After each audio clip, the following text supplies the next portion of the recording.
No one believed her, except her advocate. Chapter 3. The police station buzzed with phones ringing in the background. The scrape of chairs and boots echoed down the corridors. It was nearly 8 p.m., and the world inside the custody suite of Stonebridge Station never truly slept. The room was dingy, and the air infused with a familiar stink of body odour and despair. The wallpaper peeled at the edges, and the threadbare carpet was worn thin by the endless shuffle of people who had passed through, either seeking help or finding themselves on the wrong side of the law. The reception area was filled with other offenders, waiting to be processed.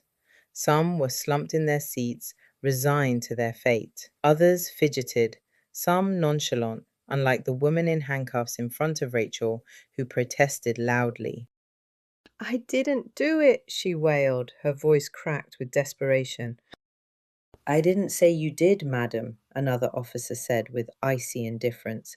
"I'm just processing you." His tone was devoid of compassion. "Name, madam," another officer barked at Rachael through the stained perspex screen, the protective barrier still in place from the COVID era. His name badge read Constable Dan Brock. On his desk sat a Happy Father's Day mug, its coffee half drunk and probably tepid. Rachael froze. Her mind went blank, and for an instant she wondered what she was doing there. "Name, please, madam," the constable repeated, impatience tinging his tone. "Rachael," she said, a slight tremor in her voice. The subsequent questions came fast and sharp. He clattered the responses into a HP laptop. His monotone delivery betrayed his boredom, and each query left her shaken. Rachael knew she was just another case, another name on a form, another burden to his day. "Current address?" Again she complied, though their beautiful home felt distant now. Their Chelsea flat might as well have belonged to someone else. It was a world away from where she stood. If Edward didn't survive, she knew she didn't want to live either. Suffocated by guilt and desperation, her thoughts spiraled. He didn't deserve what she had done to him. Not Edward. Not the man who had loved her in ways no other person had. He was there for her, believed in her, her biggest cheerleader. He encouraged her to be more and stood by her when her past reared its ugly head. The woman in handcuffs wailed again, interrupting her thoughts. "I didn't do it," she cried, tears streaming down her mascara-stained face. No one cared about her pleas, Rachael thought. The woman was guilty until proven innocent. That was how it worked in the criminal justice system. But who was Rachael to judge? She was guilty. Guilty, and she couldn't change what had happened. She couldn't turn back time. It had all happened in an instant, a moment she couldn't take back. Though Edward had been alive when they took him to hospital, the fear of him dying hung over her. The possibility made her heart race. If anything happened to him, death would be her only escape and her only redemption. Edward was her life. "Charge?" the constable asked his colleague, his tone slightly mellow. "GBH," came the reply, delivered with a fervour that suggested the officer relished the judgment. She hadn't meant to hurt Edward. He had been her lifeline, the one person who had held her broken pieces together without flinching. He didn't hold her past against her. That past stalked her like a wolf in the dark, baring its fangs tonight. Now she was left to gather the pieces. If he died, she didn't want to think of it. She couldn't. "Step over here, madam," a female constable instructed, her tone clipped and professional. Rachael walked to the red X marked on the floor. The woman's name badge read PC Claire Henshaw. Henshaw unlocked the handcuffs. "If you have any valuables, please place them in the tray." She gestured to a grey plastic tray, its surface stained from years of use. Rachael shrugged. She had nothing to give. "Spread your hands and legs, please, so I can search you." Rachael felt a kick. It felt like a butterfly fluttering in her stomach. Rachel complied, standing tall at 5 feet 11 inches as Henshaw's hands swept over her shoulders and down to her trousers. Her hands went protectively to her stomach as though to protect her baby from Henshaw. The process continued with clinical efficiency, followed closely by forensics. They swabbed her mouth and scraped beneath her fingernails with cotton buds before sealing the samples into vials. Dried blood was still caked on her hands. Once it was over, Rachel was led through a door into the holding area. Her custody photo was taken. Every angle of her body was photographed before she was led away again. Rachel caught Henshaw's look and recognized it immediately. It was the same look most people had given her since she'd been arrested. She could only imagine what conclusions Henshaw had already drawn about her. She sensed it was not pretty. But Rachel's truth was already known, at least to her. She had done what she had done. The how and the why remained elusive, fractured beyond her reach, and the weight of it would haunt her forever.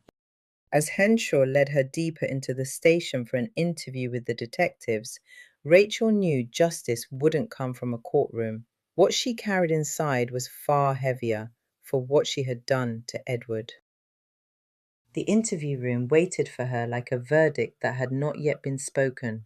The fluorescent light above flickered as though undecided. 3 chairs circled the table. 2 were already occupied. The third, nearest the wall, was left for Rachel. It was the same chair Karen Smith, her neighbour, had sat on to give her statement. Rachel entered hesitantly, her body stiff with fatigue. She was still in her clothes from earlier that day, a pink chiffon blouse and black trousers, now creased. Her braids, tied into a loose, sagging ponytail, had begun to unravel. Her hands were still marked with bloodstains. Opposite her sat Detective Inspector James Tomlin and Detective Constable Ella Dorsey, 2 seasoned officers with decades of interviewing experience between them. Tomlin, in his mid-50s, wore a neatly pressed shirt and navy tie. His expression was honed from years of staring down guilt, grief, and lies. Dorsey was younger, experienced, and sharp-eyed. The room was silent as Rachel took her seat. The metal chair scraped against the floor, the sound a harsh reminder of where she was and why. Without fanfare, DC Dorsey leaned forward and tapped the record icon on the audio recording app on her MacBook. A red waveform pulsed on the screen, confirming the recorder was live. "This is an interview under caution at Stonebridge Police Station," D.I. Tomlin began. His voice was calm, well-rehearsed, and devoid of judgment. Present in the room are myself, Detective Inspector James Tomlin, Detective Constable Ella Dorsey, and the interviewee, Miss Rachael Brown.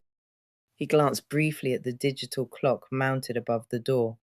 The time is 20:38 on Friday, the 25th of May. A pause followed. "Miss Brown, do you wish to have a solicitor present?" "No," Rachel replied softly, shaking her head. Her voice was brittle, barely above a whisper. Tomlin nodded once and accepted the answer without remark. "For the record," he continued, "you do not have to say anything, but it may harm your defense if you do not mention, when questioned, something which you later rely on in court. Anything you do say may be given in evidence. Do you understand this caution, Miss Brown?" Rachel took a slow breath and nodded. "Yes," she said faintly, even though she didn't fully understand the implications of what they were saying.